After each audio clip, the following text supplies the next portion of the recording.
सनहरी दौर खिलाफत अब्बासिया, जहां इल्म, इंसाफ और तरक्की अपने उरूज पर थे।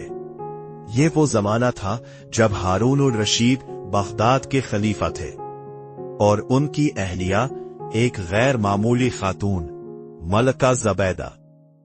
एक दिन मलका ज़बैदा हज के सफर पर रवाना हुई। जब वो मक्का मुकर्रमा पहुंची तो उन्होंने एक दर्दनाक मंजर देखा।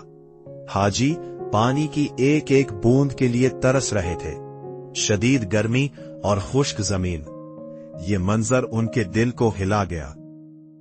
मलका ज़बैदा ने फौरन अपने खादिमों और माहिरीन को बुलाया। उन्होंने कहा, यह मसला फौरन हल होना चाहिए।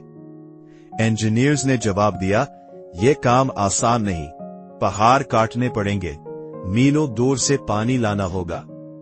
इंजीनियर्स ने कहा, इस पर लाखों दीनार खर्च होंगे।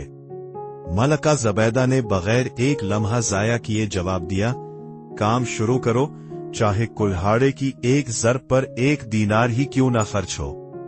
ये सिर्फ हुक्म नहीं था, ये इंसानियत के लिए अज़म था। काम शुरू हुआ, पहाड़ काटे गए, नहरें बनाई गईं और मीलों दूर से पानी को मक्का तक लाया गया। ये कोई आम मंसूबा नहीं था, ये एक मौजिज़ा था इंसान की मेहनत का।